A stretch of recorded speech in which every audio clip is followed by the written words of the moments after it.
with the introduction, continue from there. Christoph, thank you. Welcome. Thank you, Duncan. Thank you, Kingwa, for opening this meeting. I'm very happy to have such distinguished guests with us tonight. Honorable Professor Lonyangapuo, I hope I pronounced that correctly. It's an honor to have the governor of Bogota here. Thank you, but also Professor Boga and Honorable Nzomo. We're very happy to have such distinguished guests from all levels of politics, someone from the county level, the national government level, and from our parliamentary system. And then obviously also to have Lucy Mochoki on board with us, presenting the private sector, because, well, that is also an important part of food security, because the agricultural sector in Kenya, it's, first of all, it is a matter of democracy itself, I think. If we suffer from hunger, then we hardly participate in any other societal activity, and we are not there for our communities, because first we have to provide for ourselves. But once we reach the point of food security, this whole political space just opens up for us. In the three counties of West Pokot, Baringo and Samburu, where Konrad Adenauer Stiftung engages in matters of food security, to approach it from a political side, to lay the foundation that there can be and there will be food security, because it is first and foremost an issue of politics, to give us the framework of that. And as a foundation that has been engaged in strengthening democracy all over the world, it is, first of all, maybe a bit curious why we engage so much also in matters of food security. But once you get this perspective of it needs food security for the communities in order to develop and strengthen democracies from within, then I think it makes a lot of sense that we are here engaging with all those sides of politics and the private sector. And yeah, that's why I'm so glad to have those distinguished guests on board. And I'll be very interested and curious to listen what they have to say.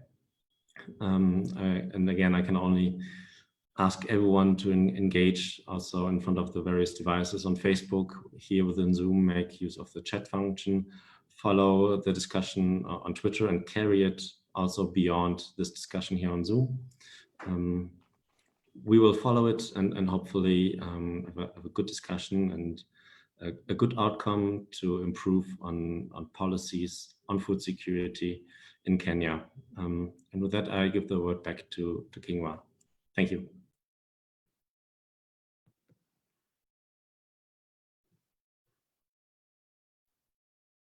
Thank you, Christoph. And you very well pointed out just really the expertise and the diversity that this particular panel has. So we're very happy to have you all here with us. And thank you also, Duncan, for just really being able to put this team together. So today's discussion is really about emerging issues in the implementation of the food security function in Kenya. And one thing about the panel is about you as a team is that you all come with expertise, like a lot of expertise, many years of work in the field. Honorable Mary Nzomo, who's been working for more than 25 years in the sector, trying to empower farmers. Lucy Mochoki, who's been on the side of agribusiness and really trying to make that sector work. Honorable Professor Lonyangapuo, whose county has been affected by famine for a long time, and because of that, it's an issue. The issue of food security is something he holds very close to his heart, as well as Professor Hamadi himself, with a background in microbiology. So very welcome to all of you here today. Maybe I'll just very briefly read an introduction to yourselves, but also I'll mention the participants. I just also want to also welcome the attendees and the participants. Welcome to this discussion. It's going to be as interactive as possible. And the main thing at the end of it is that we really want to come to a place where just because already effort has been going on in terms of making sure that food insecurity becomes a thing of the past. So it's about really touching base, seeing what is happening and how else we can accelerate that. So yes, so we have with us Honorable Maureen Zomo, and she is from Trans Nzoia County and the chair of the Agriculture CECM's caucus. She's an agricultural economist by profession with a master's degree in entrepreneurship, and she has over 24 years. In the sector. And then we are also joined by Lucy Muchoki. She is the CEO of Kenya Agri-Business and Agro-Industry Alliance, and she has been very active in the private sector in terms of really trying to make sure that that a lot happens, to make sure that that really a lot has been happening in that particular field. And she's very passionate about food security, and she believes that Africa economic transformation will be delivered through this manner. She's the founder of the Pan-African Agri-Business and Agro-Industry Consortia, PANAC, which is a continental private sector organization represented across the continent. So very great to have you here, Madam Muchoki, because it will also give us additional perspectives. You have additional perspectives from other countries about what they are doing that we can figure out and adapt and learn from. And then we have Honorable Professor John Lonyangapuo. He's the governor of West Pokot. His background is not in agriculture. He has a BSc in mathematics, but he has been very much on the ground and very much aware about what's been happening in matters of food security. So he has a lot to say on that matter. And then Professor Hamadi Boga is the Principal Secretary of the State Department for Agricultural Research. And his background, he's a professor of microbiology from Jomo Kenyatta University of Agriculture and Technology. So very welcome and very happy to have you all with us. And maybe just to begin with, would be actually just putting a question to Professor Boga. Actually, notice we have two professors today, so I'm sure we're going to have some very conc outcomes out of this discussion. But Professor, will be, if maybe just to begin with, just to welcome you and just to bring us up to speed with what's been happening in terms of food security, what the ministry has been doing really in that towards that goal. I think thank you very much for inviting us to this webinar. And I think as we are all aware, His Excellency the President has the Big 4 Agenda. And one of the pillars of the Big 4 Agenda is 100% food and nutrition security. So we have focused on that razor sharp to make sure that we deliver on the commitments of the 100% food and nutrition security. And I think very important to note that agriculture is still the mainstay of our economy. 34% of GDP comes from it directly and up to 60% indirectly. So if agriculture goes down, the economy also goes down. And so I think we are really keen to make sure that we keep agriculture alive and productive. And some of the Big 4 agenda is, for example, which we have attained, was to raise the contribution to GDP from 3.4 trillion to 4 trillion in terms of the contribution of agriculture. And I think those are some of the targets which had been achieved. We also to raise the production of some of the key commodities that are for food crops, mainly maize, Irish potato, rice, but also milk and meat and fish production.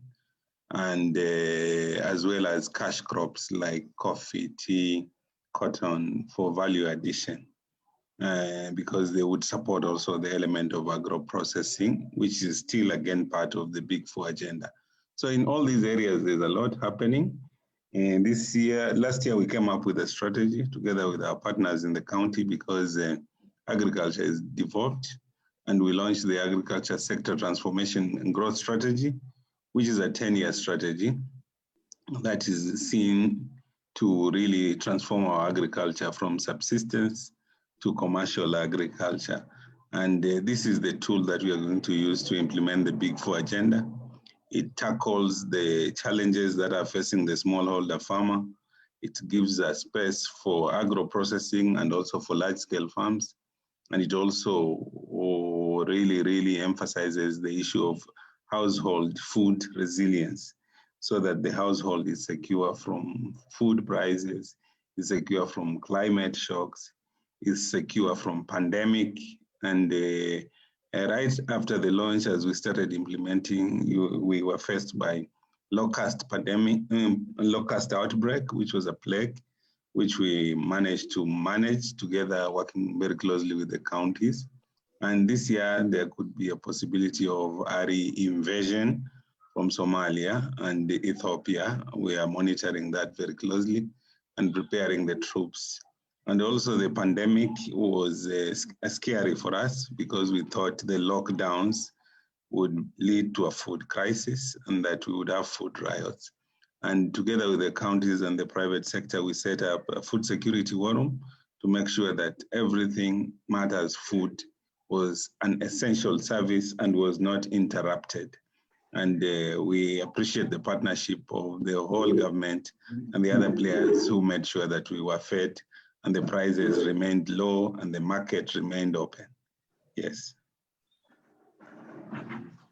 Okay, that's that's quite inspiring to hear. And then also particularly the aspect of the food security war room that, I mean, really the latter part, just focusing on what, on the state of food security, on how people, on how the actual citizens are doing.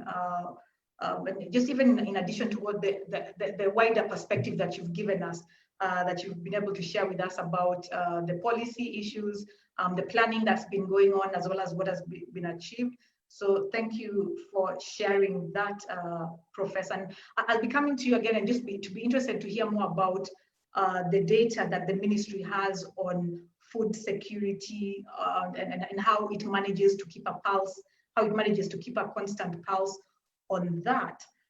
But so maybe just to now, I'll just bring in Madam Lucy Muchoki and just to talk about food value addition, distribution, and use of technology. So to what extent? So on one hand, there's the private sector does a lot in terms of ensuring value addition, in terms of making sure that taking into account the entrepreneurial side of things, making sure that things are sustainable. But it would also be interesting to find out, because I know that you are also in part of some organizations within the sector. Is there data, like in terms of on food security and food insecurity? Is the private sector, does it actually have such information, such data, or what is the situation? How do you guys go about it? Because I know, yes, the focus is profit, and yes, the focus is on sustainability for your businesses, but to what extent is there an eye on just food security, sort of like just as an issue? Thank you very much, our moderator, Honorable Governor Longapour, our PS, Professor Hamadi, our CC, Madam Maria Nzomo, and all distinguished guests. I'm very happy to be part of this. And indeed, we as a private sector, we cannot work alone. We have to work with you if we have to make any change or any development in this country. And as I said before, I'm very particular about transformation of agribusiness in this country and across the continent. So indeed, that's what I've been doing. And for the longest time, I've really been looking at different value chains and how can we improve through networking, through information sharing and knowledge, like you're asking, what is there to support the private sector in what we are undertaking. And indeed, this is very important to us. We can't work alone. We can't work in silos. We have to work with the other members, with the government indeed, for us to be able to make any meaningful development and change. And we are very happy that we are also looking towards how do we ensure that bring food security, not just in this country, across the continent.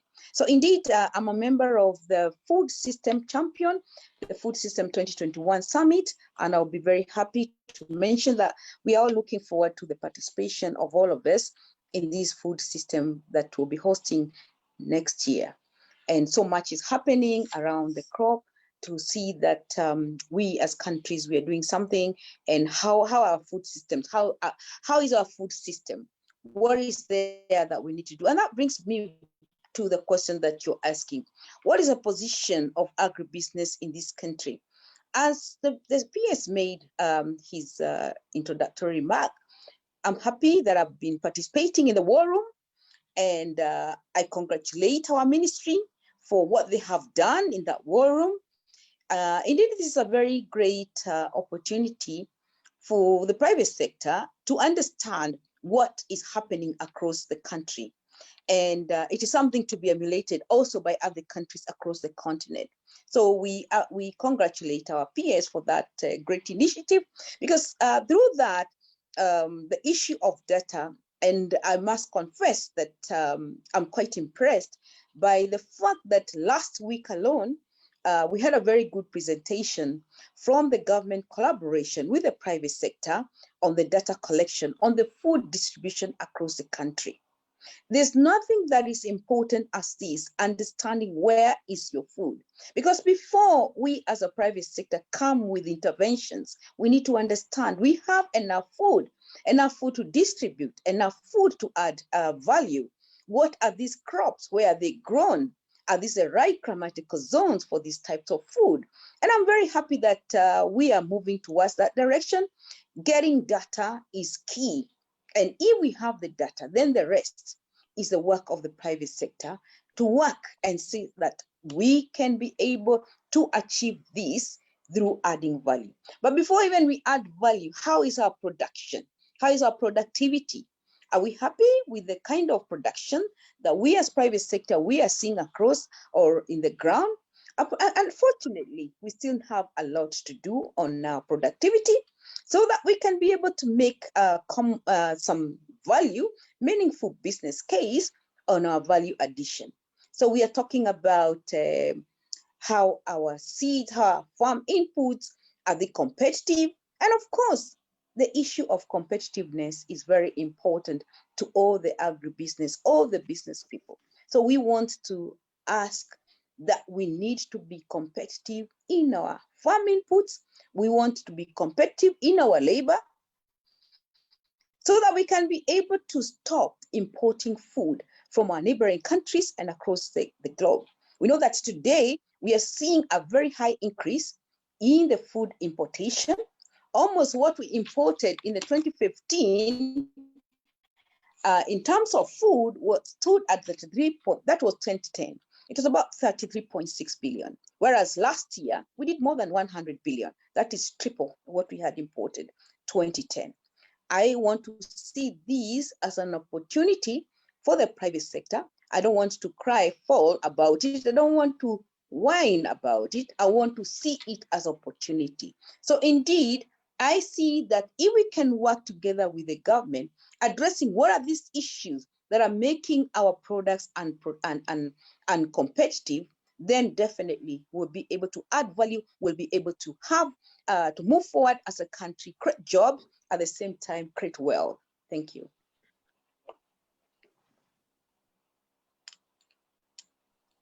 Thank you, Madam Lucy. I feel that the private sector, the agribusiness sector is very happy, is very lucky to have you there, because you really understand the relationships, that no sector operates in a vacuum, and just really understanding that whole linkage. And even what you talk about importing food is also the recognition that when we see food being imported, it means that those are opportunities almost being taken away from over here, because if already agriculture employs 80% of the population, then that means that, and yet we still also have the problem of unemployment, then importing food is a sign of that actually there's a gap that still can be filled internally. So thank you for really just sharing those thoughts. Then I'd like to now just go to Honorable Professor John Lonyangapuo. And Professor, your county has really faced the challenge of food security for a long time. And of course, what happens that when one faces a challenge continuously, it means that it's something that's at the back of their mind, at the front of their mind, and that they're forced to always be thinking about and figuring out how to innovate. And for you, the issue of there's been something that you've been very active on. Even in the recent, there was a recent meeting in Mombasa with governors from the arid and semi-arid land areas. And this issue of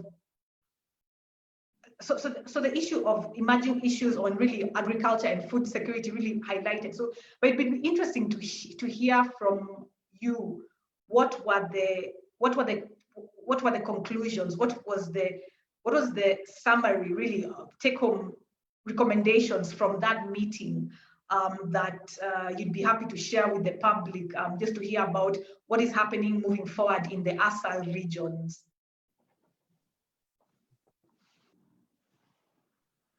Barienu. Mzuri sana. You can hear some Swahili? Tunaisikia yote. Yes.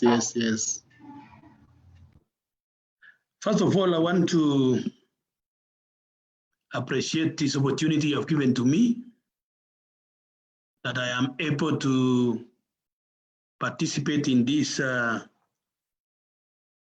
conference on the topic that is so dear to us, especially in the ASAL region, West Pokot in particular, emerging issues in the implementation of food security in Kenya.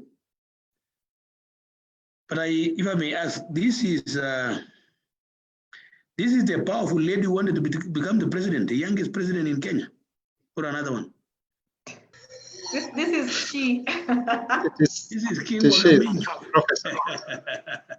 Sasa, the BBI has identified you.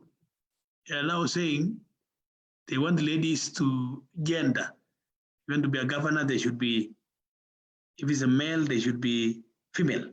So they go together. Even the president, we must actually also insist. That is just a by the way. So I want to congratulate you for being bold enough that time when you were young. And to also appreciate that I have a neighbor, Mary Nzomo. I know her. We neighbor here in West Pokot, Trans Nzoia, West Pokot. There's no distinction here. But as I come back to the topic, last 1 week we had an agricultural conference for governors in Mombasa. They're to do with Committee of Agriculture, but on a side meeting, we had to call my committee for ASAL committee, where we really dwelled on food security in ASAL areas. I may use West Pokot as an example. The president talked about Agenda 4, and food security is one of them. And what we declared in West Pokot, we have almost 200,000 families, homesteads here. We opted to say, since 1963, practically we have always been fed on relief food.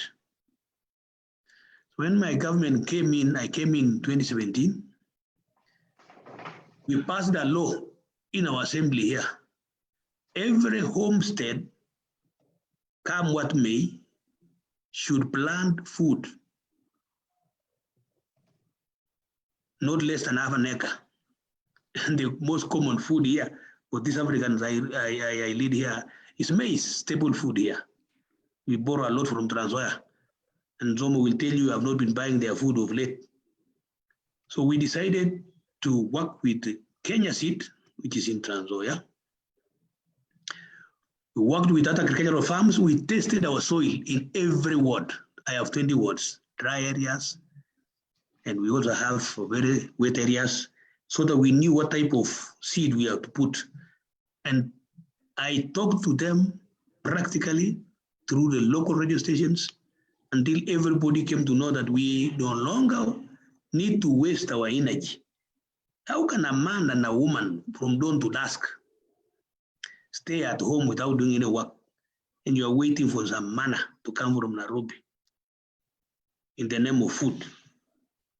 And when we decide to be idle, even nature conspires against us. That's why there have been some no rain. We are called asal.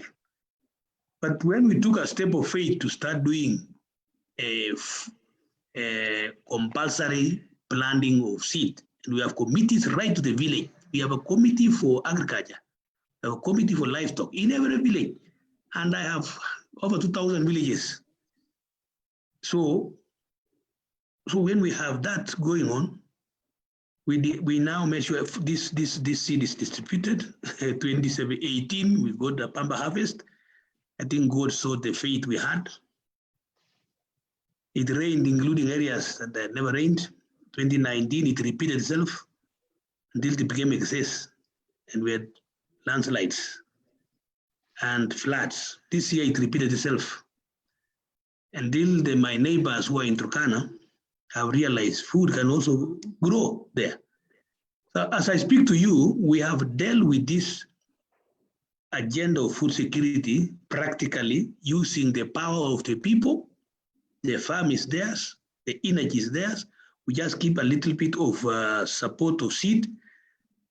And when they realize it works, they walk around with the seed, the sachet for seed, and they go to the shop, buy this type of seed, so that they can now do more. I can tell you, we now have a lot of lorries from, I don't know where they have come from. They are now buying food from us to go and sell elsewhere. They call middlemen, and they are excess in Transwaya. So, and they are taking now advantage of us because the cereal board, and the professor is here, and is the peers of these problems, cereal board, should be able to tell us how we can be able to mitigate on this. NCPD should have opened. When I realized I got a Pamba harvest 2018, 2019, we opened Kachelipa National Cereals and Produce Board, which was built in 1992 by the late President Moi. And no single government maize went there until we went the other day. Although they started accusing me, I've grabbed national government facility. Instead of appreciating, we have gone to just rats and the lizards that occupied the building from 1992. It works like this, that when we take a mature step of faith, even the skies and the heavens open. But for us, and in particular, what I want us to do is how can we be able to do a simple irrigation and simple farming? We can see how like Westport have a lot of rivers which dry during whatever. We can see how that can be done.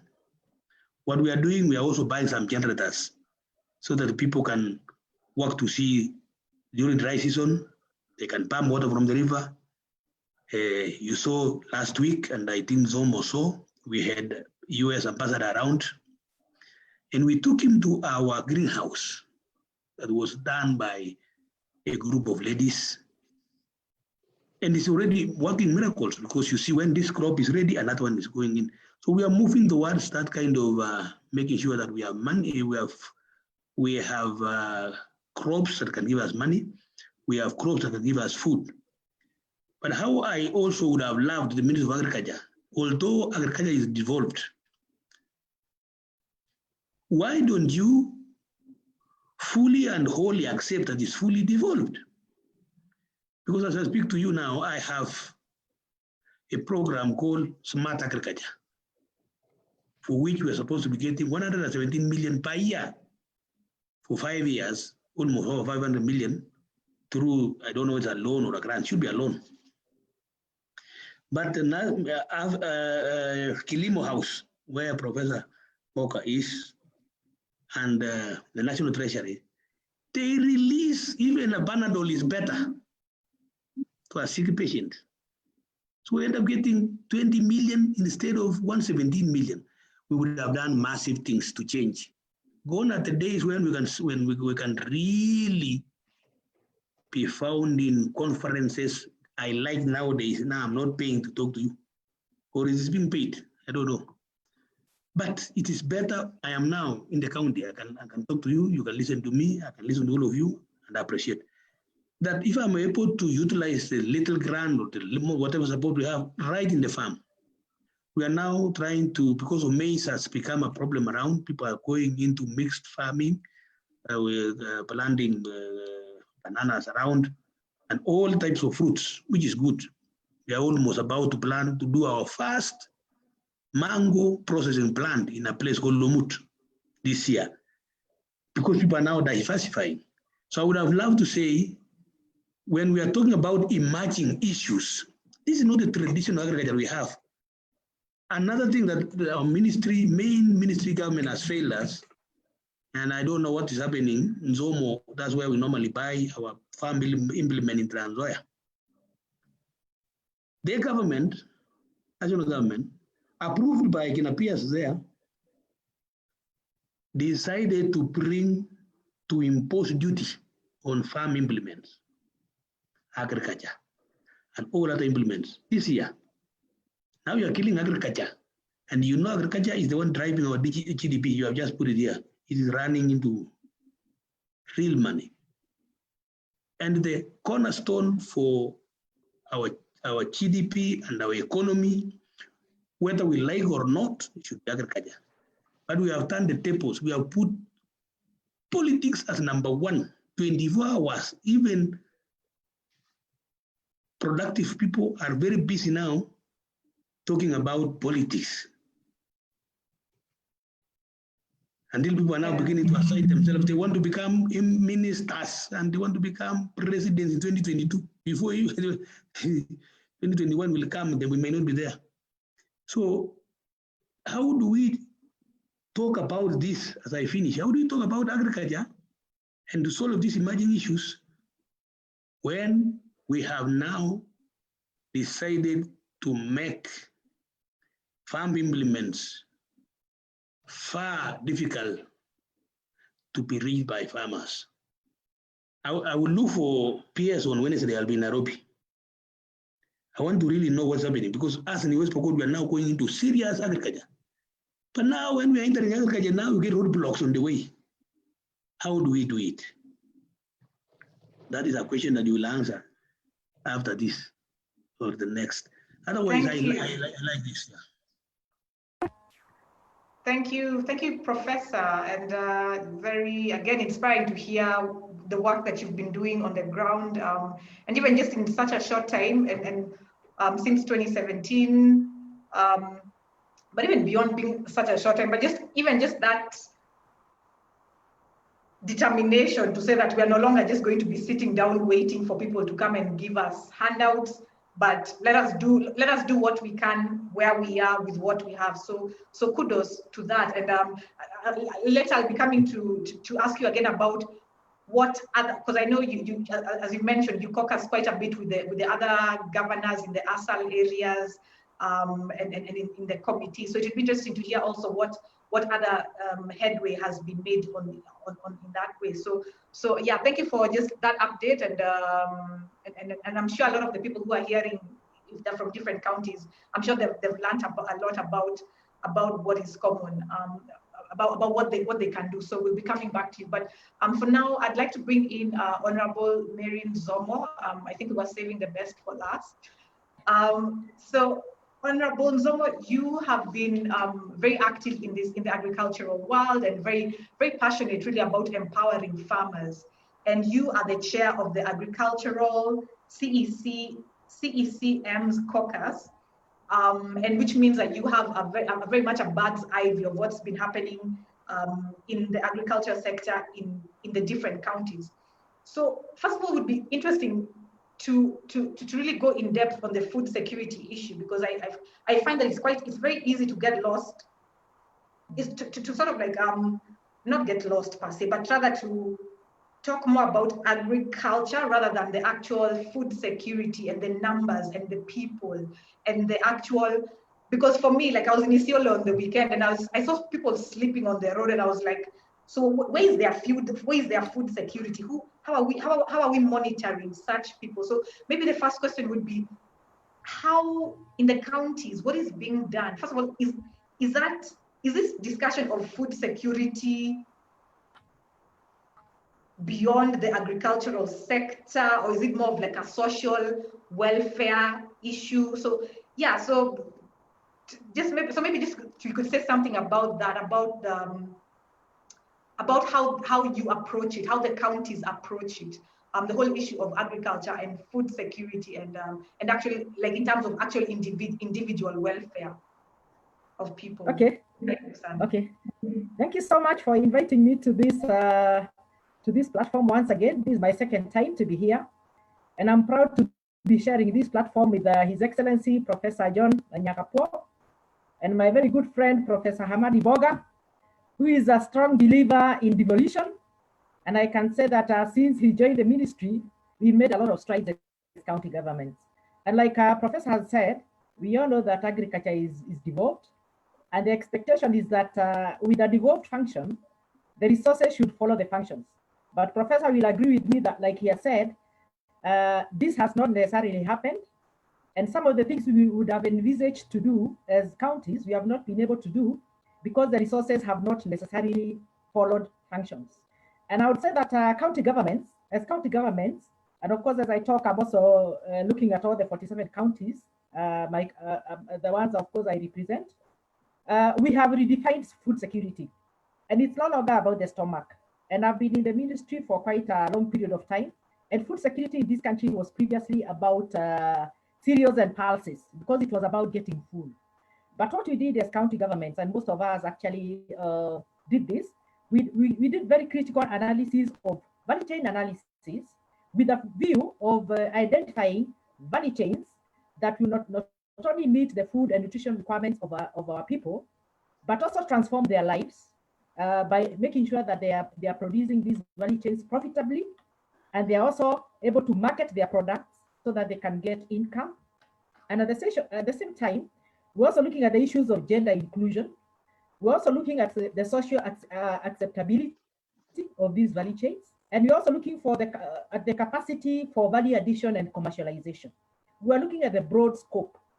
So we went beyond the stomach. And that is why now, when we were doing our county integrated development plans, we made sure that these key priority value chains that could serve the purpose of food and nutrition security, make sure that farmers get profits and so transform their lives through agriculture, issues of gender inclusion, capacity for value addition and commercialization, social acceptability, they were launched in our CIDPs. And I remember before Professor came in, the PS who was there before, when we were doing our second generation county integrated development plans, it was like a wake-up call to me, because I said, here we are doing our second generation county integrated development plans, and the national government is also coming with very ambitious plans, the ASTGS, the Big4 Agenda, and the two levels of government were not talking to each other. So you even wonder, counties working in silos.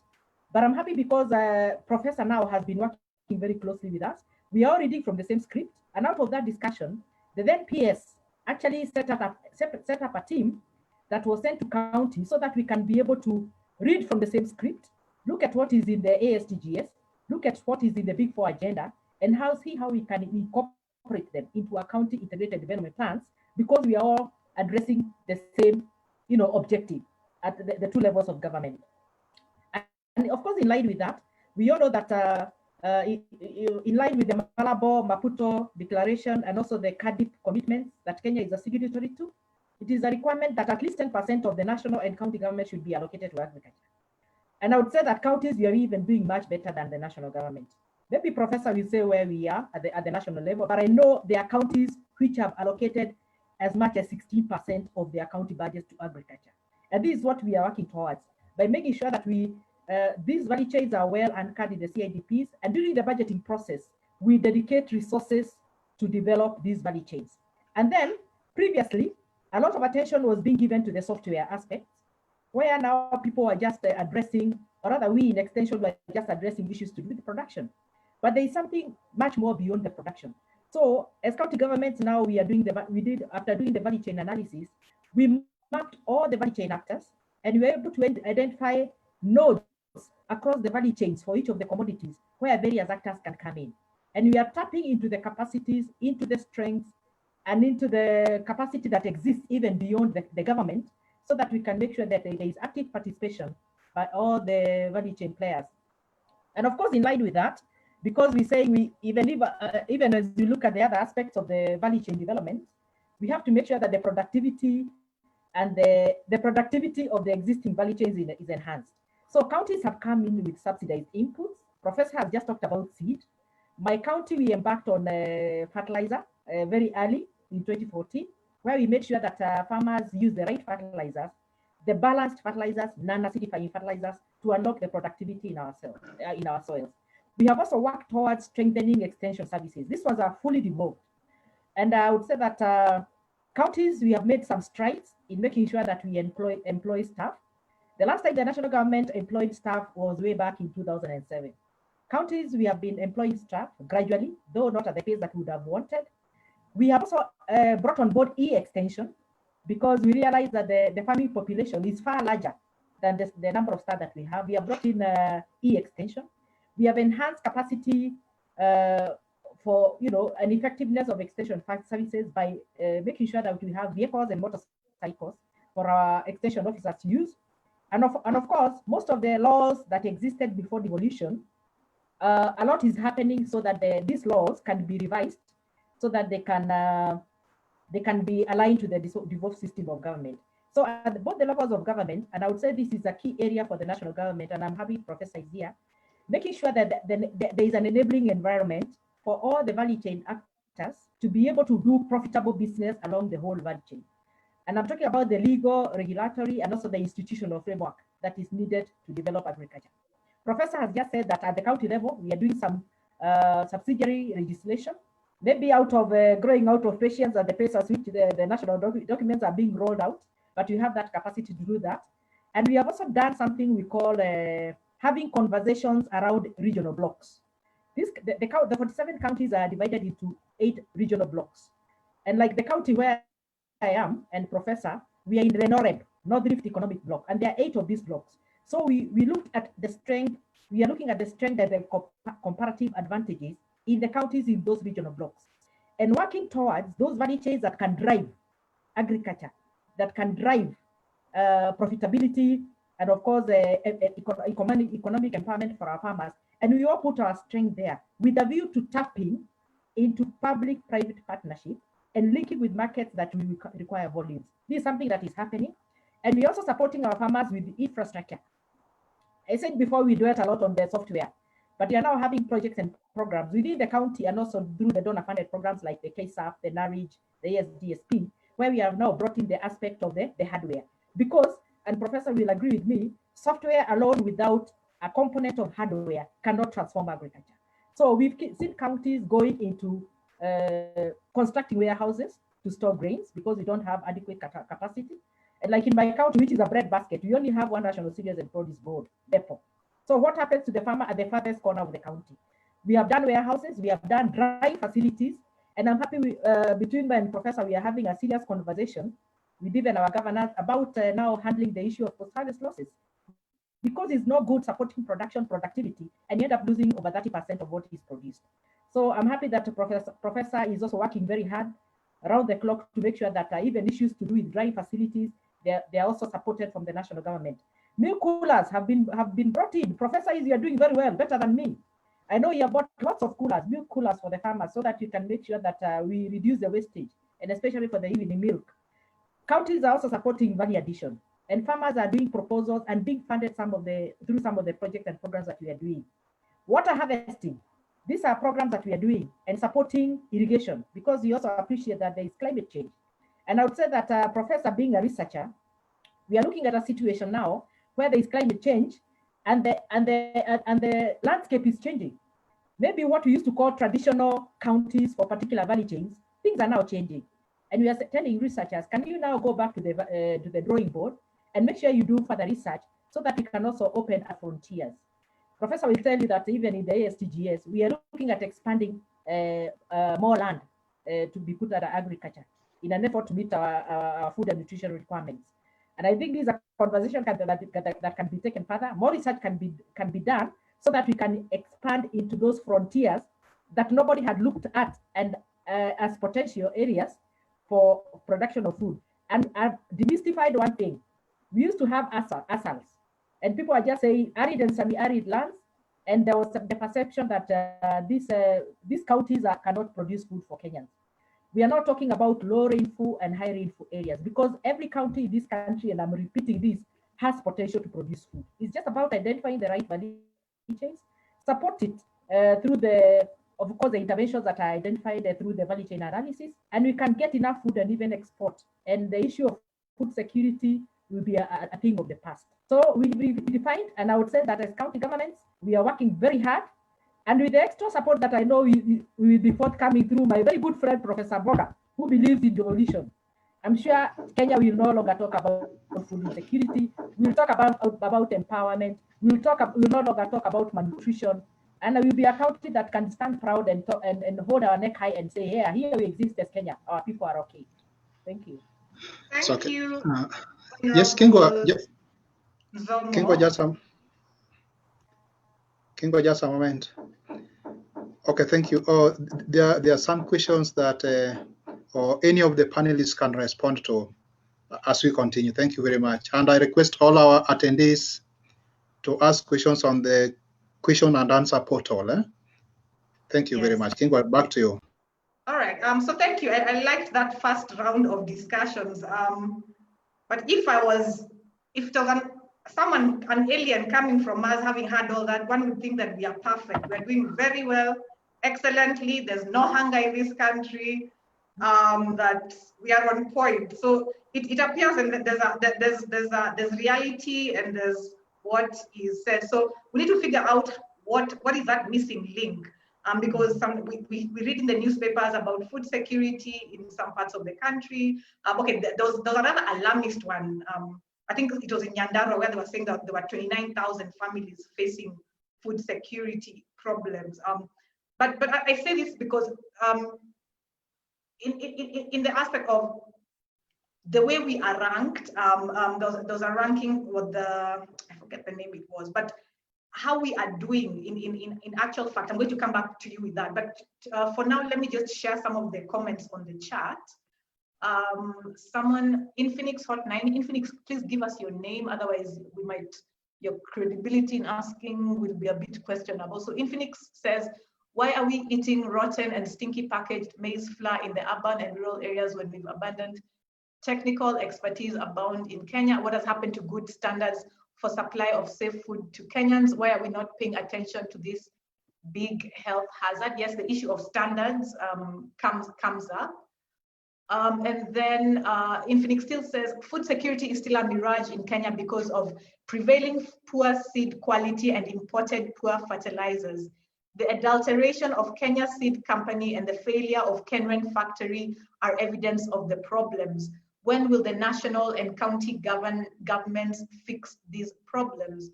And then also another question about how can you talk about adequate food security when we have a failed sugar industry on the table with no hope and sure solution over the years? Infinix Hotline, can you just give us, if you'd be happy to just put your name on there. Otherwise, yeah, so we don't feel like we're just almost just getting trolled. Chris Shimba asks, how is the government, particularly national government, incorporating other key players in the agricultural sector? For example, development partners and civil societies. Thank you for that question, Chris Shimba. In fact, it leads into where we are going next, because it appears that the gap actually is more on there's a gap in terms of almost a civil society place whereby, especially in development partners, because it appears like you guys are doing well. I mean, you're working very hard, you're doing your best, but still the reality on the ground is that we still have not we still have people going hungry, and that's in the context of the 5 components of food security being availability, access, utilization, stability, malnutrition. So for me, it's that, yes, there's what is done, but then at the end of the day, have we ensured that every single person in this country, have we come to the place where we're no longer having this issue of people dying of hunger, people dying of starvation, where it's the continual Kenyans for Kenyans kind of thing. So we're going to come back to that, but maybe the answer might be also through enterprise. Like, it appears that there's a gap between that and the question would then be for Lucy about how does entrepreneurship, how does enterprise fill this gap between what is said sort of from the national level, from the very high level, and what is actually happening on the ground? Because it appears that there's a perception here that we are doing perfectly in terms of our food security, but the reality on the ground is that we are not. So Lucy, how does enterprise come in to fill that gap, so that because also I'm saying this also in the context of, it's very easy in the context of that this is not just about attacking the government, you should, you're not. I mean, I think you guys are doing the best that you can with what you have. But Lucy, what is it? How can enterprise come in and fill this gap that is clearly present? I'm going to share with you the statistics that I have on that in a bit, but maybe Lucy could just come in and just tell us what you think about that. Thank you very much, and I appreciate all my previous speakers. But from where I sit, unfortunately, and from my many consultation with various colleagues in the value addition, that's the private sector, unfortunately, the picture is not as rosy as it's being presented, or it has been presented. It is actually, as I said from my opening remarks, when we find ourselves importing almost everything from eggs to onions, I mean, something must be wrong somewhere. I know we have, for the longest, trying to sit down and discuss these issues with the relevant authority. And I say it from the onset, at least one thing I like is that we have a platform and we are able to discuss some of these things with the government of the day, and especially Professor Boga and the CS, Ministry of Agriculture, and their colleagues. But unfortunately, not so much has been achieved as yet. So indeed, we can't paint a rosy picture about what's happening on the ground. I know so much needs to be done, and so much they're trying to do a lot. But I must say, first and foremost, some of this information are somewhere, but not known to the relevant off-takers, who are the private sector, who has enough of what we are growing. What we are saying that right now we have moved away from productivity. To me, we still have a lot of issues around productivity. And that is why we are finding ourselves importing almost everything, importing from maize, yet we know how much maize we need to grow and how much is consumed. It's not hidden data. Everybody knows how much the consumption is per person on the maize. So we need by now to have sorted out our issue. We know that we rely on maize in this country. As much as, yes, we want to move ahead and try and bring the component of nutrition, which is very important, but we know what our staple crops are in this country. How come we can't grow these staple crops and start saying, yes, we are importing what we cannot be able to grow? I know we can be able to grow these staple crops and be able to feed our people. So I don't want to look like I'm antagonizing my fellow discussant and the government, but the truth must be said. The thing is, today, almost everything, as I mentioned, is in my opening remarks, is uncompetitive. And this is not becoming any easier. We have agreed, yes, that county government devolved system is a way to go. We are all very happy and celebrating about a devolved system, but we know we have a lot of issues to look at, a lot of issues to support, or rather to change or to address in terms of the extension service.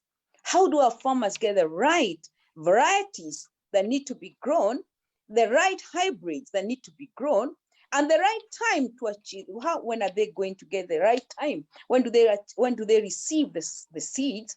When do they receive the fertilizers at the right time so that they have healthy crop? So this is something we've talked for so long. And again, I know that the government is trying to do something about it. They're trying to bring in the digitalization of the distribution of the farm inputs. But as it is right now, we are still struggling with those issues. And on top of that, we have talked about this issue not once, not twice, and we've been discussing it many times about this cess that the counties have continued to charge from county to county. This to me is really backward in the sense that we are already talking about intra-Africa trade. If you're talking of accessing the other side of the continent in terms of business, and yet we are still finding ourselves between one county and the other charging and already on a competitive production, then on top of that, you're adding cess, and yet we want to access the other part of the continent, which we are talking of $1 trillion in terms of trade. How are we going to do this if we are going to work in those small silos of counties? So to me, there's a lot that we need to address. And the time in terms of, I had Mheshimiwa, our governor, talking about trying to put the electricity, and I'm really hoping that yes, indeed, your Turkana County is in terms of green energy. So I really know that one of the biggest problem we have in competitiveness is to do with the cost of electricity, which is obnoxious. But at the same time, we also have labor, the cost of labor. There are many issues altogether, and we must look at them. We must start looking and addressing one by one. We cannot even start talking about being competitive with our finished goods, that's the goods which have been added value, before we sort out these issues.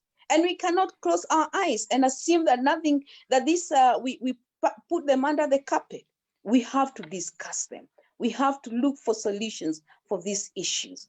At the same time, we need to understand which county. We need to start reorganizing our counties. Let them understand what is precision farming, that you cannot grow today tomatoes because the other county is growing tomatoes.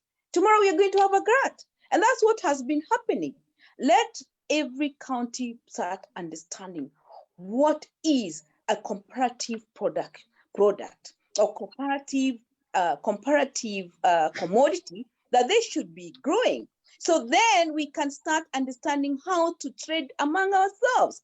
This has happened in the past, even from the olden age, when we used to do barter trade. We first used to understand what's your county producing, what are you good at, and what is the other buyer, what can the other buyer buy from you? Yeah. Thank you. Thank you very much, Lucy. And yeah, for a moment I wondered if I was in Europe because there's a very rosy picture presented. And this, yeah. So thank you for just bringing that out. And just what I would then be bringing Professor Hamadi Boga to talk about would be the question of data. So on one hand, there's what is happening in terms of what the good work that's being done in the counties and by the ministry about agriculture. But what about the actual numbers of people, the actual numbers of how many people go to bed hungry on a daily basis, how many people have access to food? So I'd be very interested to if Professor Hamadi, you could tell us maybe what data the ministry has on that, and then I'll also just ask read out some of the questions that have been asked over here. So Mary Orinda says, data is very important as it informs rational decision making. Is there data on how COVID-19 and locusts have affected agricultural production and subsequently food security in Kenya? That's a very good question. So if you have, whether it's on the county level or on the national level, just hold that question. You could then give an answer to it. Kathy says, I'm currently looking for data on food and nutrition insecurity at county level. Most data available is estimates at national level. There's a huge gap in having good data to guide decision making, and that's Catherine. Thank you for that question, Catherine. That question would go to Professor Lonyangapuo and Boga and Honorable Mary Nzomo.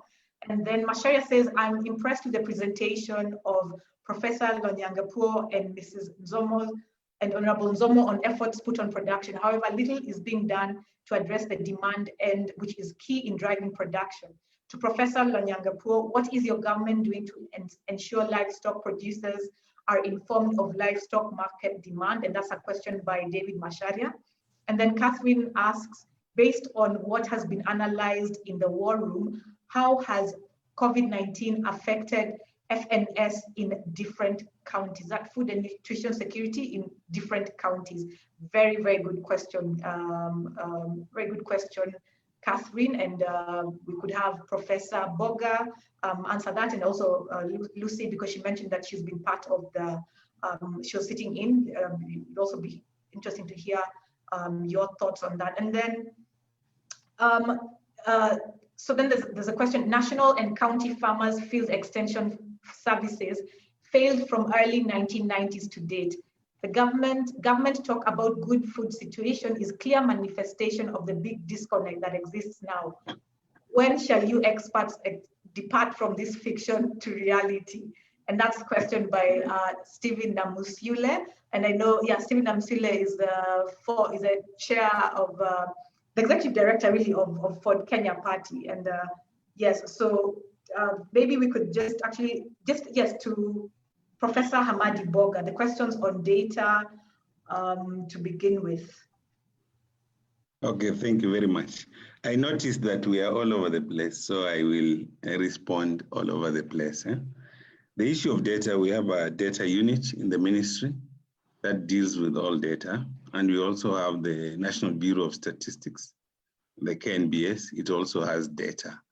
And so the issue of data, there are certain weaknesses, but I think we have enough data to support our decision making as far as the food security issues are concerned. We have data on nutrition, we have data on malnutrition, we have data on availability of food, all the different types of crops that we produce, as well as livestock. We have that data. We have data on fish. So it depends on what you are looking for and where you are looking for it. And so organizations that have data in the sector of agriculture include AFA, the Agriculture and Food Authority. The State Department of Crops has data on all the crop value chains. The State Department of Livestock has data on all the livestock value chains. And the State Department of Fisheries has data on all fisheries value chains. And if we were in such a bad place, I think it would have shown itself during the time of COVID. And yet, even at the heat of COVID, with all the lockdowns, food was flowing, nobody went hungry. There is a population of about 1.5 million Kenyans who are usually chronically food insecure in the ASAL areas. And these ones usually receive what is known as a cash transfer from the Ministry of Social Protection. The goal of the Big 4 Agenda is to drive that number down to about 50% of that, so that we reduce it gradually. And of course, when there's a drought, this number goes up to about 3 to 4 million, okay? Because then a bigger area is affected. So we have this data, and most of the time, our interventions are informed by that. We know also, not just in terms of availability and access, some counties have food. You will be surprised. Counties like Uasin Gishu, they produce food, is the maize basket. But when you look at the nutrition indices, you find that they have malnourished kids. So even the issue of software of how to eat a balanced diet, and so that you're not just eating maize all the time, is a factor that counties need to work on. So even the counties that have nutrition issues, malnutrition issues, they are known, and we usually work on that with the Ministry of Health. And I think we need to do better work of just informing the public the way we are doing here. I can proudly say that we are one of the most robust countries, because we also talk with other African colleagues, especially during the pandemic period, and also globally, because we go into these global forums. And it's always good to strive for perfection and to improve systems, but to assume like we are 20% is wrong. To assume that we are at 40, 50% is wrong. I would assume we had 75% food and nutrition security. To say we are importing everything, I think is not correct. In terms of maize, for example, the last time we had a major import was 2017, because there was a major drought that had lasted for long. And this year, because of COVID, we thought we would have a problem. So we allowed an importation window that brought in about 1 million bags. We produced 44 million bags. So adding 1 million bags is not a catastrophic, so long as you're bridging a gap, because the maize is required both for food and feed. But I can even tell you, because our feeding habits are shifting, the younger generation is more a chips generation, a rice generation. The ugali generation is giving way. So probably we'll have a challenge. We'll have a challenge because we don't produce as much Irish potato. We don't have as good terrain for Irish potato as we have for maize. And some of the places where we're growing maize, they are also the places where we could grow Irish potato. So probably maybe we need to start engaging farmers to shift with the preference of the consumer. Because what we noticed when we were working with our statistics from KNBS and ourselves, we were seeing, in the past, we would say an average Kenyans consumed like 100 kilos of maize per year. This year, they released a new statistics, which has brought it down to 68 kilos per capita per year for a Kenyan. So that shifted the dynamics. When we were working on the Big 4, we were assuming by 2022, we would need 64 million bags. But actually, with the new statistics, we won't need as much. We need just about 40 million bags, and we are good. But also to note that the population is increasing, but it's eating differently. And we have our eye on all those dynamics. And the crops where we are struggling, and we are not struggling because we are not farming. It's because the habitat, the environments where you can grow rice are very limited. It's Ahero, it's Mwea, and probably Taveta, Vanga, Nkwale, and probably Bura. So basically limited by geography and climate. We have fewer areas where we can grow rice. So you find the importation bill for rice is higher, and people are shifting more to rice. But I think we are working on that in terms of research to introduce what is known as Nerika rice, which can grow on upland, which is upland. But we have also to orientate the farmer to know that you can grow rice, it's a grass, you can grow it on dry land and it's okay. But this I think will take some time because everybody is used to growing rice in a swamp or in a swampy kind of environment. And I know the issue of the duty that was mentioned by his Governor Lonyangapo, who is a good friend of mine. We used to work together in Taita Taveta, helping me to build the university there. I hope you remember. And when you were PS Public Works. And basically the issue of the input, the implements, we support the position of the private sector to have the duty not attached to the farming implements. We support that. But sometimes we need to lobby together, the National Treasury. That way we really lobbied on the side of inputs like fertilizer, and it was zero rated. So we need to do the same on this side, especially now that we are in the budgeting phase. And I agree that we need to increase the budget for agriculture, but it's a lobbying for resources. For example, this year, a lot of our resources, even what had been appropriated, had to go to COVID, which is something that we understand, but we continue lobbying, pushing towards the 10% that we feel is desired. But we are reforming the space. We have really reformed the space, and we are trying to talk very much to our partners. The development partners, we have quarterly meetings. We had one last week. They know what we are doing, and they know where we can collaborate. The private sector, we have a meeting every 2 weeks under ASNET umbrella. And we also used to have the presidential roundtable with KEPSA regularly to discuss issues and distill issues and to find common ground and to find solutions together. And I feel most of the things where we have sat and discussed, we have found solutions and implemented. I know, Governor Lonyangapo, you brought in the issue of NCPB buying maize. We want to move away from that system because it is a system that has not helped the farmer. It has distorted the market and interfered with the role of the private sector. The law that was passed, the warehouse receipting system bill, proposes a new way of doing this commodity business through the commodity exchange. Kenya is a sophisticated country with very robust ICT capability. We shouldn't let our farmers still stand on the roadside and sell their maize from there, because that is where the problems of wastage and storage and post-harvest losses begins.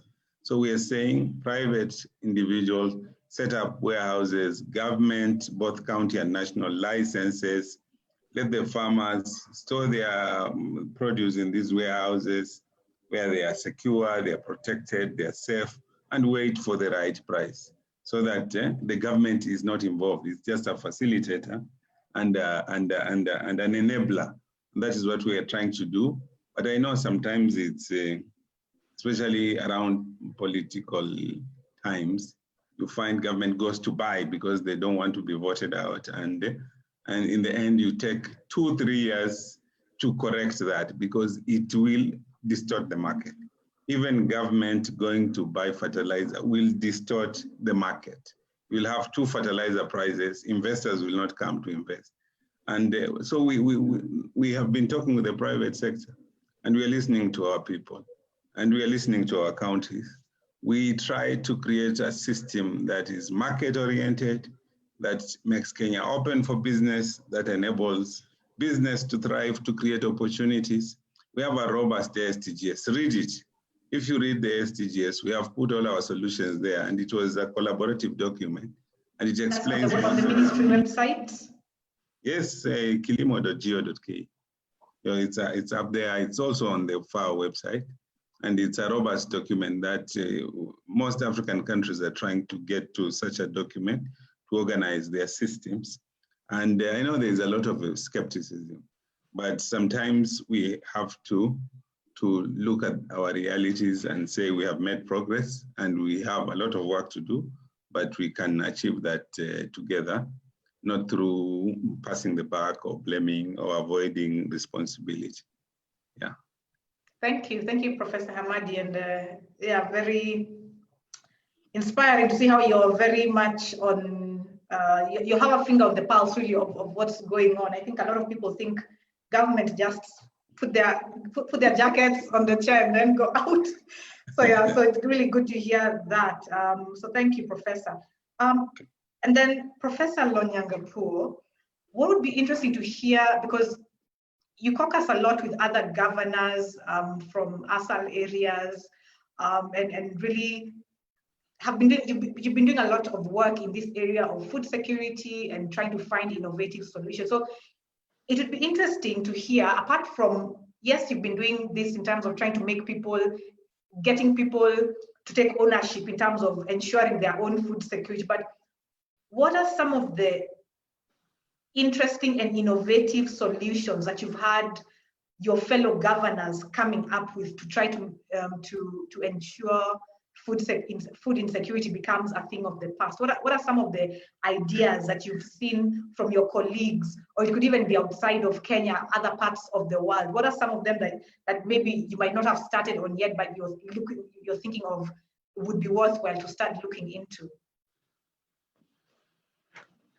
First of all, let me congratulate my brother, Professor Boka, for joining government.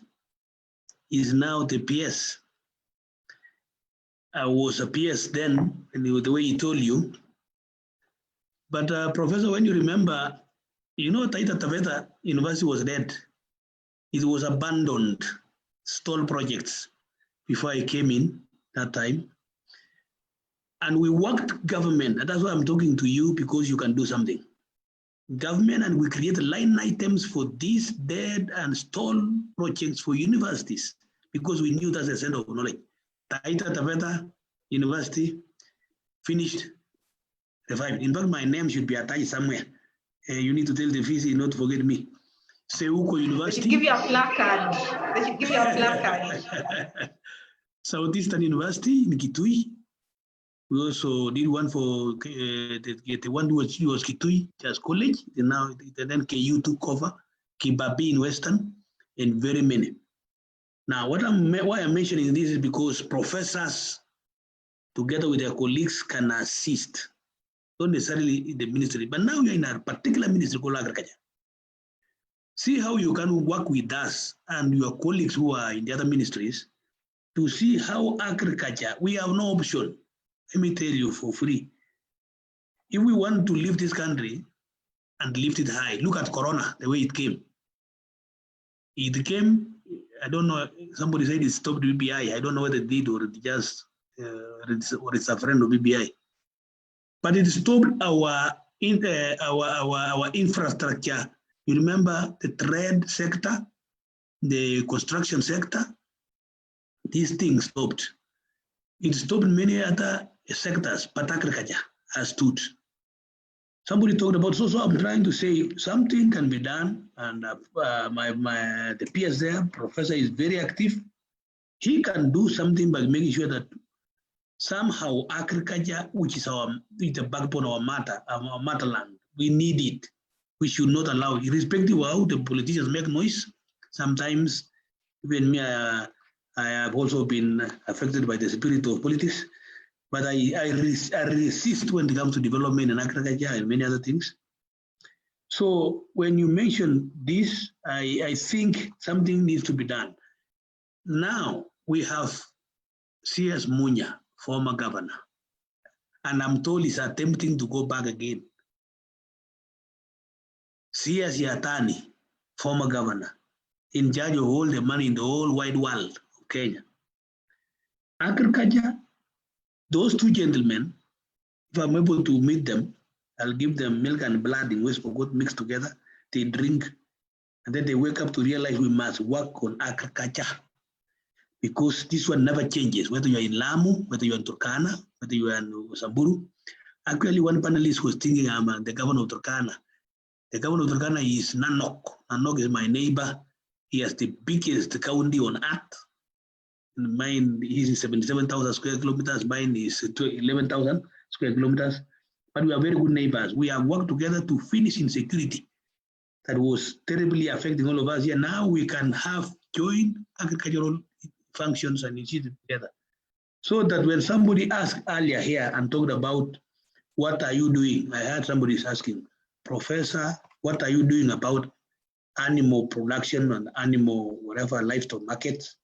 Let me tell you, we have embarked on a major program together with Trans Nzoia, Turkana, and the eastern part of Uganda to do vaccination. West Pokot, we are leading. By all means, we make sure that our animals are vaccinated against these major diseases so that we can control them and have meat for you people. You normally get your meat in Dakoreti. Those cows that are very sweet come from my county every Friday, Saturday. And those guys in Western, they through Bumala. And some of her meat comes from Matisi. Those are my cows, 200 cows every week. I know, I count them. So something can be done, and then there is hope in agriculture and livestock, serious hope. Even if we don't do anything, you will find it driving itself. So I want to think together with the private sector, and I want to invite the honorable lady that is in the private sector. Do you want to invest in anything in agriculture? Come to West Pokot. Bring your money. I'll show you the river where you can get your money, your water, and do your business. So we want to encourage our people. And we are saying agriculture has a challenge. Yes, challenge, because we have taught our children to behave and look like they are looking for jobs, white collar jobs. Those things are dead. With your history and CRE, please come to the farm. With your maths like Professor Onyombo, come to the farm. Nzomo will tell you, nowadays we have commercialized. And that's why we're making noise. And I'm still saying, unless cereal boards are claiming that they are not buying anything, if there is hunger in Kenya, where will you get your food? For security, there's a name they use, where you must have minimum amount of food for should a disaster arrive, then you come. So when you say we allow our cereals now, Professor, so that anybody can warehousing, yes, but there is the country must keep for themselves for a time when you so need. A disaster can easily arise, and you want to feed your people. Would I know Tanzania? A reserve. Yeah, reserve, exactly. So many things can happen. I mean, and then our private sector saying they're importing eggs. They're importing chicken. Have you visited Western Kenya to see that they have no chicken? Have you come to West Pokot? Nowadays we are very serious. We produce a lot of cuckoos here. So we also I want to be linked. My CEC. I want to ask CEC Nzomo to get hold of her colleagues in the entire country, give the connection where these markets can be found. Then you should just deposit a statement. We have this amount of eggs, we have these goods, we have this what. Then people can easily know. We need to know the market as we make progress. We think the private sector, we think the technocrats who are in the ministries can hold this country to obey and worship agriculture the way we used to do before. And on our part as the leadership, we will embrace to continue doing what is right. And I'm happy that the people who are working with us, you saw West Pokot was, I don't know who InfoTrack are, but somehow they, with their data, they found that we were not very badly off in agriculture. We're number 2 in Kenya. I don't know how is they rated, but somehow they are not wrong. Because for the first time, we have Pokot who are now fishermen in Tarkwell Dam. Kengen is now harvesting money for the electricity, but we are harvesting money, and the Jaluos are waiting for fish in Kisumu. I've told Professor Nyang Nyongo to come at the border of Kisumu and Vihiga and wait for fish from West Pokot. There's a pro box that goes every morning. So we have changed. we have made progress. Although Kayamba stops them, he eats a lot of them in Transwaya. So indeed, we can restore the past glory of agriculture and livestock without forgetting it, and explore the dry areas we used to call dry. This thing called environment, the way things have changed. Now, there's a lot of rain in the former drier lands than before. So can we go and utilize this rain?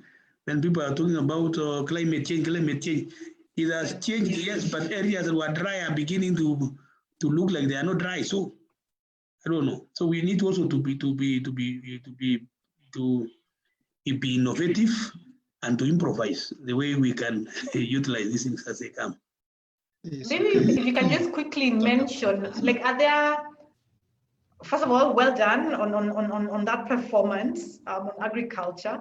But when you interact with your colleagues in other ASAL areas, are there any innovative things that you've noticed them doing? Anything that has impressed you that you'd maybe be wanting to share here? Or are you the one who's impressing them? Things are happening in counties.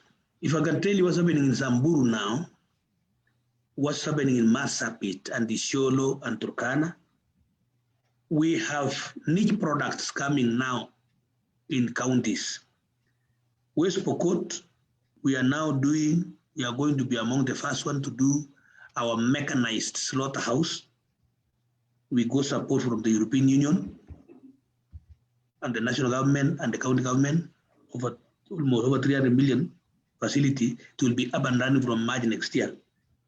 Cows from Turkana, there is no need for building another meat process plant in Turkana. Even in Trans Nzoia, they can now bring their meat, the animals live. And we have 5,000 acres of land where we can do feedlots, and we prepare. Okay. All right. Others are doing honey. Others are doing fish like Turkana. Others are doing milk. There is camel milk. It's coming up from Garissa and Wajir and many places. So I can tell you there are a lot of activities, and I would love to ask Kingwa, since you wanted to be the president, you need to visit some of these counties with your program. So you will see things that I like what I'm telling you now. How I wish I had a documentary or a program, photos here to show you what I'm talking about. That then look like there's a sweet story being told by a professor. I'm glad. I actually was thinking that. I was like, that actually came to my mind that I have to go and see for myself, because it's only when you see for yourself that you really believe. So thank you, Professor. Honorable Mary Nzomo, maybe actually there was a question that Catherine had put. It was on the question of COVID-19 and how the question had been more about the war room, but it would be interesting to ask, how has COVID-19 affected food and nutritional security in the different counties? Okay. What I can start by saying that at the county levels, we came up with what we call the food and water security subcommittees, which operate under the main COVID committee. And what we did was to try and map the various farmers within the county with a view of now assessing their vulnerability. And we came up with 3 categories of farmers. There are those ones who are very, very vulnerable. These were the mama boggers, people who are living from hand to mouth, doing odd jobs. And as a result of COVID, most of them were laid off. And these are people who could not even access food because their source of livelihood was cut off. We targeted this category of people with food donations, food handouts. Then there was another category that they had farms, small farms, but because of the challenges that came with the way the income was flowing, they were not able to optimally produce on those parcels of land. And my professor and I have participated in forums where we reached out to stakeholders. They have given fertilizer, they have given even seeds. And I think it was last month, we even launched one of those programs. These are people that we are supporting with inputs, fertilizer and seed, because with that kind of support, they can be able to produce food for themselves. And we're actually now targeting, for these people with very small holdings, we're targeting the short-term crops, so they can be able to get food within 2 to 3 months, so that they can have something on the table. And of course, now there is the other category that we are now saying, these are people who are operating maybe on a larger scale, but because of the income, COVID affected everybody's income. These are people now we targeted with the subsidies, because these are people who have some capacity, but given a subsidy, they can be able to now embark on production. But I would say overall, there is a category of people who are severely affected, whom even through the national government, the Ministry of Devolution and ourselves, we've been giving them food donations, although this is not sustainable. At the same time, we are even advising them these people, because they have kitchen gardens, and this is where the concept of even the urban and peri-urban agriculture, we are really preaching it, because you can even do a kitchen garden in your backyard. You can do a kitchen garden on your veranda. And even if you have a very small portion of land, you can still grow the local vegetables, which you can sell, and of course make sure that you have some on your plate. And I would say that COVID has not gone. We don't know how soon how long it's going to be with us. So we are even looking at the post-COVID, and that is why the issue of livelihood restoration comes in. Even as we do the planning, whether it's at the national government or the county government, we need to think of the kind of calamities that hit our farmers, whether they are weather related, whether like whether it's like now COVID, whether it is pest and diseases. We've really got to put measures in place to see how we can support our farmers so that they can restore their livelihoods. The issue of now livelihood restoration, and we're looking at even next year, come the long rains. Already during the short rains, there are already some plans in place to cushion the farmers who are affected by COVID. The long rains are coming, and I think together with the national government, we can put in place measures that you can ensure that we cushion our farmers against COVID. And I wanted to say that I wanted to respond to something that Lucy said, that we could be pretending to be painting a very good picture, and maybe we are far from even achieving the food security. But like Professor has rightly put it, what needs to be done in this country is already there in black and white in the ASDGs and also in the Big 4 Agenda. And I think what we just need to do, and like I said at the beginning, what countries require is the resources, because the resources are still being tied up somewhere up there. And you can be sure there is no agriculture that takes place at the national level. All agriculture is taking place in some county. And I remember, Professor, we've discussed this several times, and we were saying, why don't we just look at the ASDGs and the Big 4 Agenda, look at the pillars and the enablers. Can we break now this into targets for counties? Because counties, we are endowed differently. And like I said at the beginning, the issue of the low potential or even high potential county is no longer the vocabulary we use. Look at what is happening in Turkana and West Pokot with the irrigation. In fact, they are producing a higher yield than I produce in Trans Nzoia, which is a traditional, well, high potential county. Bread basket. Yes, but we are saying now with the right interventions and with targeted interventions to address now the challenges, whether it is the rainfall, whether it is the soils, whether it is the infrastructure. Once those things are put in place, we can actually be able to unlock this potential across all counties. But we are not there. I was saying we are doing things as counties, and even Professor will agree, we are trying with the limited resources that we have. But these resources need to flow to counties, because resources must follow functions. And then the other issue I wanted to comment on, which was raised as a question, was the issue of the extension services. And I would say that since the 90s, we had what we call the structural adjustment programs, which was a condition that was put in by the donor community. In fact, it was a requirement for the government to freeze employment as a condition for them to get even more funding. So since the 90s, of course, the government no longer employs people yearly. But as I said, we are trying. And as a result of those, the structural adjustment programs and the freezing on employment, we now took another approach to extension, which we call is the demand-driven extension. You know, the doctor-patient kind of relationship. And this is what we try to tell our farmers. Although it's difficult for our farmers to change, but currently that is the extension we are trying to do. And like I said, because of the limited numbers, we have set up like model farms, demonstration farms, farmer field schools, where you can be able to reach out to a group of people, a group of farmers, through that kind of, like now the farmer field school, so that you can use that forum, that farmer field school to reach out to many farmers, maybe one officer, but is able to reach out to many farmers. So extension is there. Where can one access, sorry to interrupt, but where can one access those Extension information services about each of those model farms? Of course, where can one, like, of all the...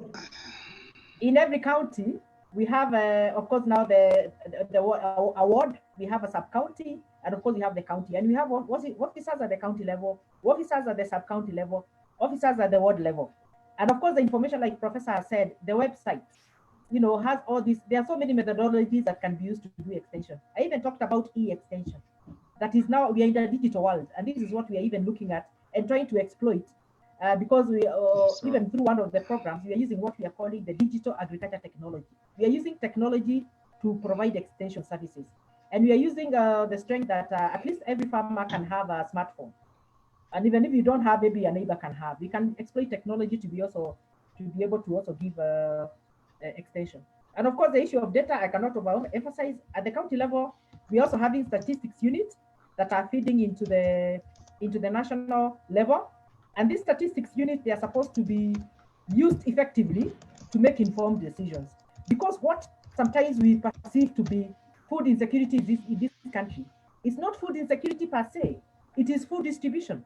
I could be having surplus food in Trans Nzoia County, and my neighbors in West Pokot and Turkana, they are starving.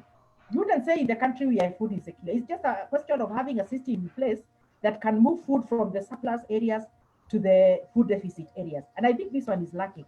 And it's an area that we really need to work on. And of course, the issue of policy, there was a comment as to why the national government and county governments, we cannot work together to come up with policy. Of course, this discussion is taking place. We've always been engaging through the sector working groups where we have representation from both the national and county governments. And the professor has been in the front line to make sure that everything that was in the pipeline is being fast-tracked and taken to the very, very end, so that these documents are rolled out, whether they are policies, whether they are bills, whether they are regulations, so they can be fully, the process can be completed so that they are fully gazetted and rolled out to the counties for implementation, because implementation is at county level. And it's not any good having a document sitting somewhere, maybe at the national government level, and it has not come to the counties, and we don't even have maybe a proper implementation framework for the same.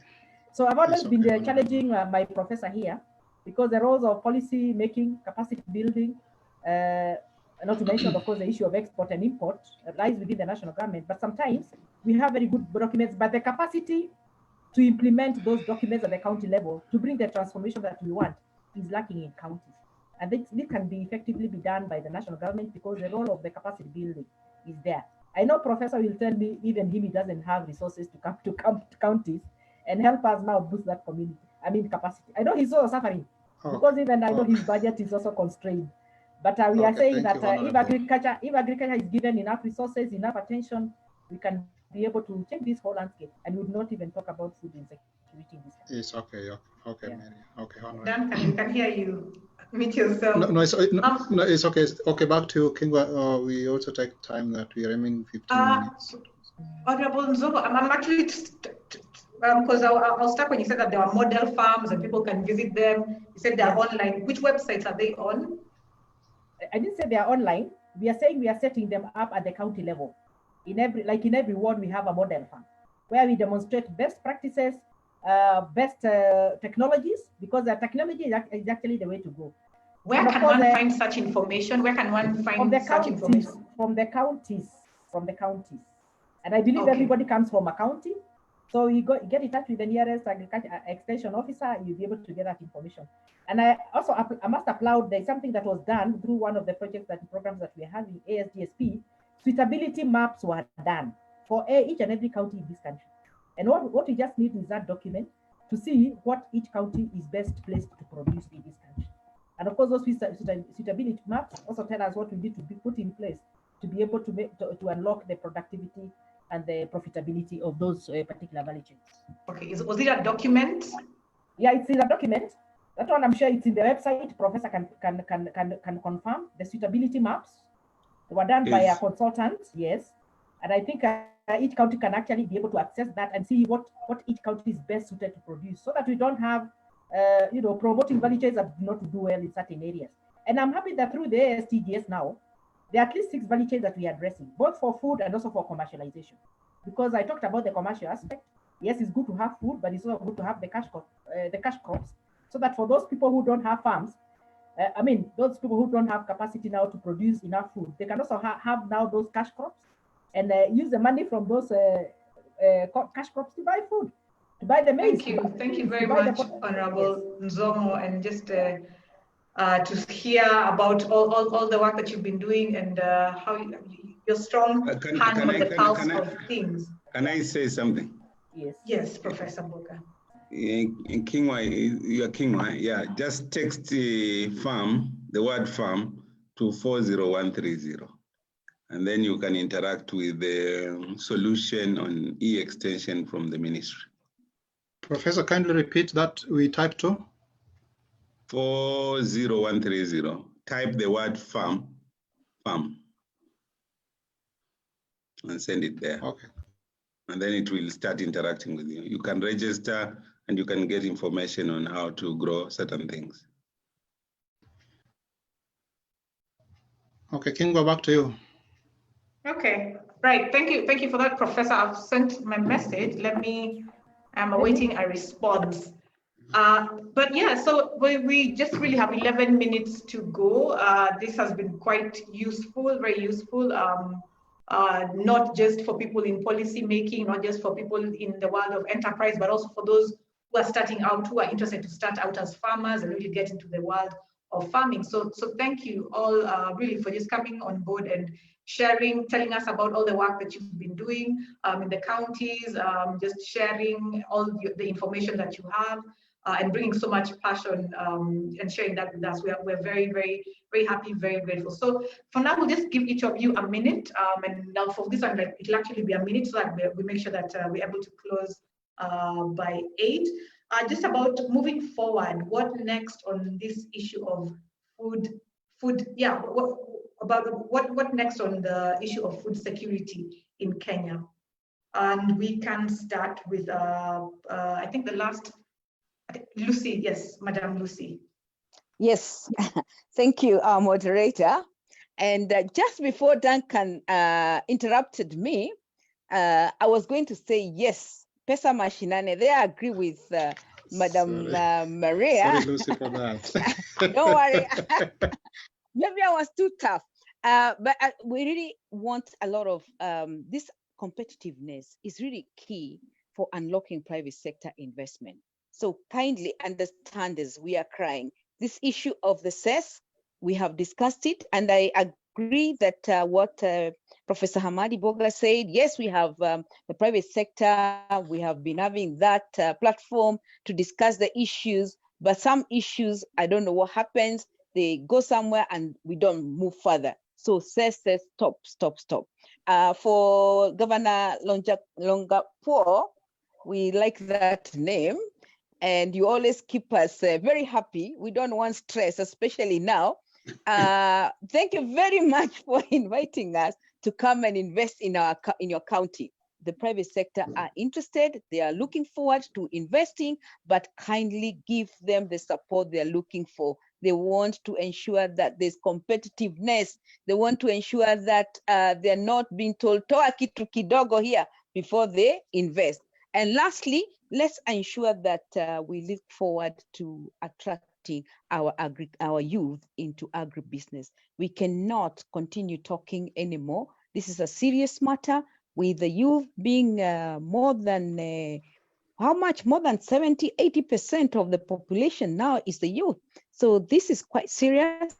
And I know that the ministry is doing something about it, but all of us, we have a duty to ensure that we get the youth into agribusiness and agriculture as soon as. Thank you very much. Just before Lucy goes, Lucy, would you kindly just state the involvement of the youth in the private sector? How agile are the youths in the private sector? Kindly, before you go back.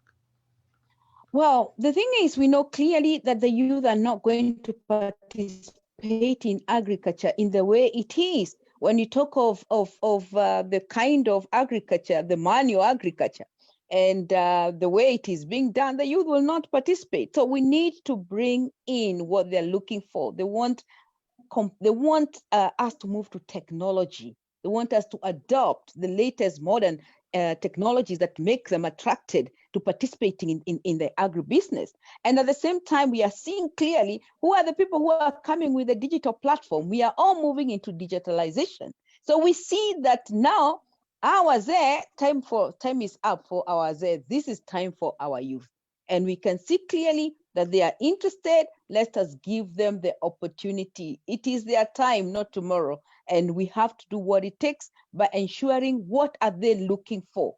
How do they don't have farms, but we can give them the modern technology. So these centers that our Madam Maria is talking about, can we ensure that these centers, the youth are becoming the users, and they are encouraged to visit those to see what is a modern farming is all about, so we can attract them into farming. Asante sana. Very, very, very good point, and it relates to what Professor Lonyangapuo was talking about, the vast numbers of young people that are unemployed and looking for jobs, yet the reality is that there's a lot that can be done in the agriculture sector to make sure that we are able to fully feed ourselves. So thank you for that, Madam Lucy Muchoki. We're very honored to have you, and keep on doing the amazing work you're doing, both in the country and outside around the continent. So now, Professor Hamadi Bogard, maybe just moving forward, what next in terms of food security? Just 1 minute on, if you could share. Yeah, I think for us in the ministry, we'll continue to engage the stakeholders, the county, the private sector, around the issue of data, and we are coming up with the Kenya Integrated Agricultural Management Information System, so it will consolidate all our data. So I think within the next maybe 6 months will be good. We are being supported by FAO on that. You know, FAO is the leader in agricultural statistics for the United Nations. What did you call it? Kenya Integrated? Sorry, Kenya Agricultural Management Information System, YAMIS. The other thing is that we are pushing for a policy on promoting large-scale farms. 90% of our food production is smallholder, but we still have some large tracts of land that are not being used. So we're going to push for large-scale farms so that we have a farm at least maybe 2,500 acres and above, so that we can embrace mechanization. Mechanization makes sense when you're dealing with large tracts of land. And so that is another space where we are pushing very big. And then, of course, we came up with the Youth in Agri-Business strategy. We know the youth don't have land. We know the youth don't have money. We know the youth don't have know-how. So the strategy tells them how to access money, how to access land, and how to access know-how for them to be partners in agriculture. Because right now, the average age of the farmer is 61 years old. The average age of the consumer is 17 years old. So that is not sustainable. So we are really pushing, and we have a program called the Enable Youth program funded by African Development Bank, where we intend to create about 2,000 agripreneurs from among the youth, working with universities and other institutions as incubation centers. So there's a lot happening in that space. Every program from the ministry has a youth and a women component as part of the inclusion strategy. Yeah. Okay. Thank you. Okay, Professor, just before you go, Professor, you just mentioned that we are expecting some locust inversion. Through use of early warning system, I know there's a warning that we may face another inversion. Can you just comment what the government is doing so that we are much prepared for this round of inversion in case it happens? We are very prepared. We have already people mobilized on the ground conducting surveillance. We have the surveillance reports from FAO showing that the locusts are breeding in Somalia and Ethiopia, and that in 6 weeks they'll start flying. So we expect them early December. By early December, we'll be in the northern frontier waiting for them. We have 300,000 liters of pesticides. We are procuring aircrafts and helicopters for surveillance and spraying. We have trained the counties, and we have trained scouts, and we are mobilizing the NYS and the KDF to support the operations. I think we are in a good place, better place than you were last time. Thank you very much. Last time. Yeah, okay. Thank you, Professor.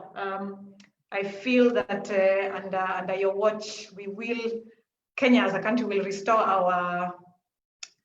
our original name as the cradle of mankind. One day, hopefully, we'll even be able to fully get to our own food security and even be able to feed the rest of the world. So thank you for that. Professor Lonyangapuo, just 1 minute for what next in terms of food security. 1 minute, I want to ask Professor Boka, why can't you go and kill the babies of these locusts. Locusts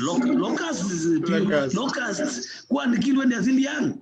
If you allow them, they're very rude. They came to my county. And when you allow the mature ones to come, you can use our army guys who are in Somalia to assist us also. We need to, that's the only thing that we can love one another with the Somali, those fellows there. So that this can be, we kill them. When they are still young, they are docile. You finish all of them. Two, what are you doing about this agriculture?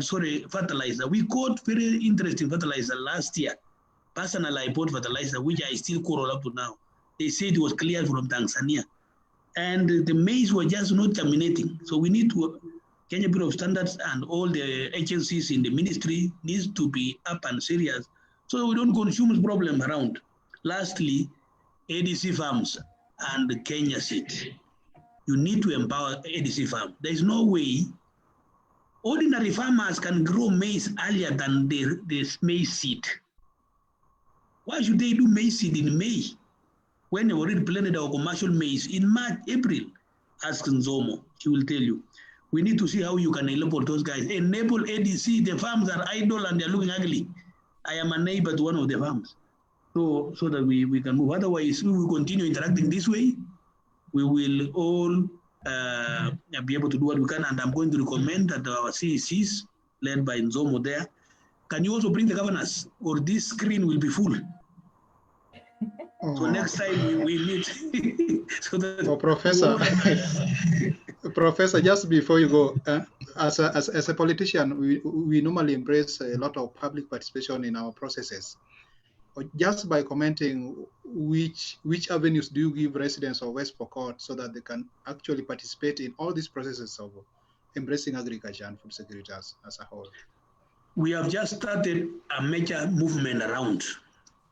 It's a cooperative. We have a county-wide cooperative called WEPESA, West Pokot Economic Circle, COMPESA, WEPESA, where we now give loans.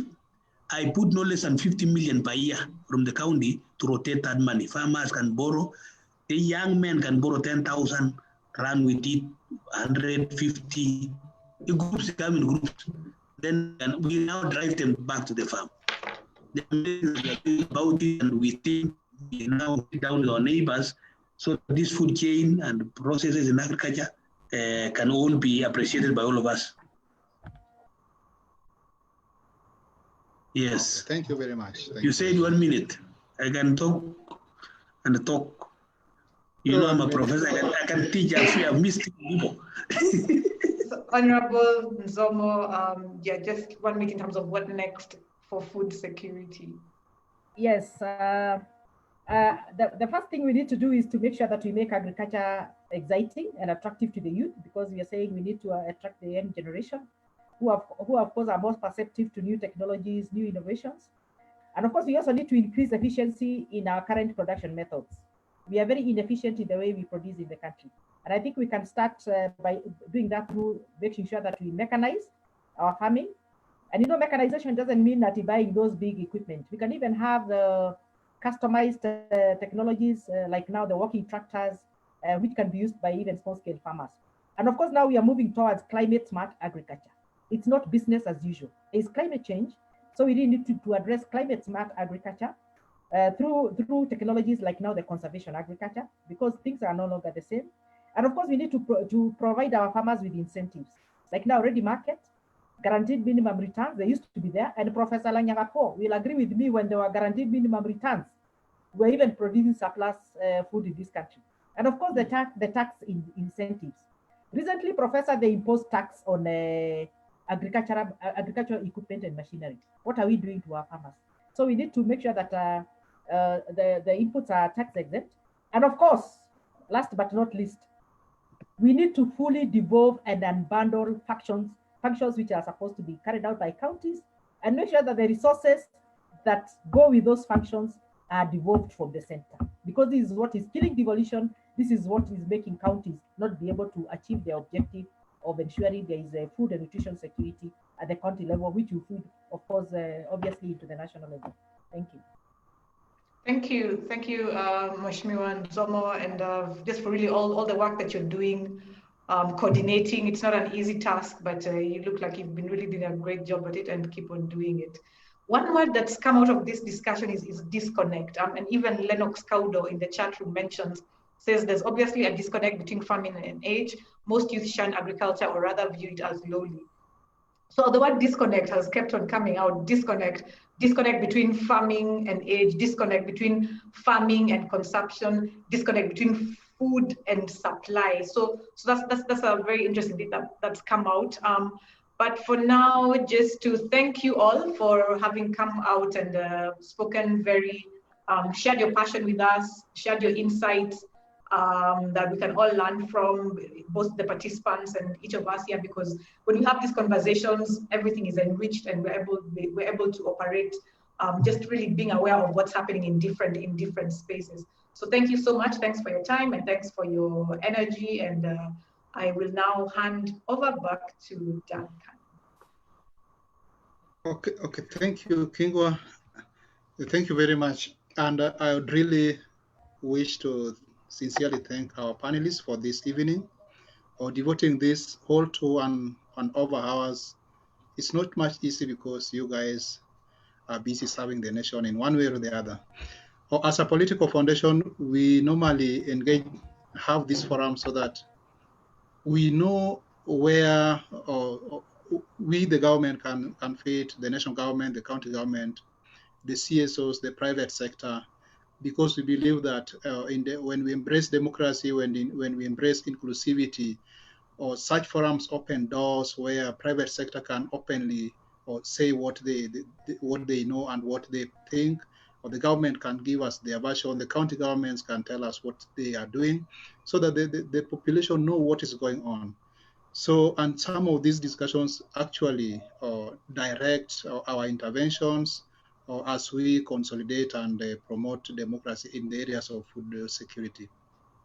Without much ado, I'd wish to end this, but before our viewers and all the panelists continue watching us on Facebook, because we are live on Facebook, and we can even watch this one over and over again.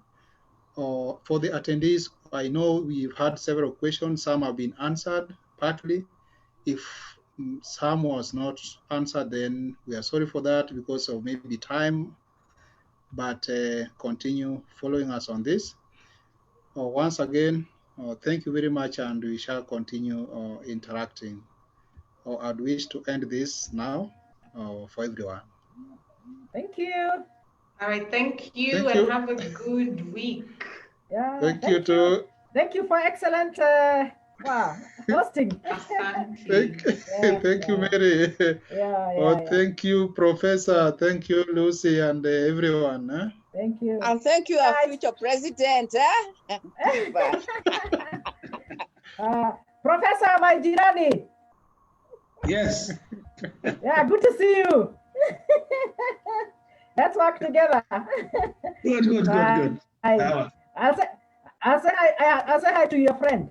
I will. Please tell him tomorrow. I'll see him. Okay, fine. Yeah. So. Okay.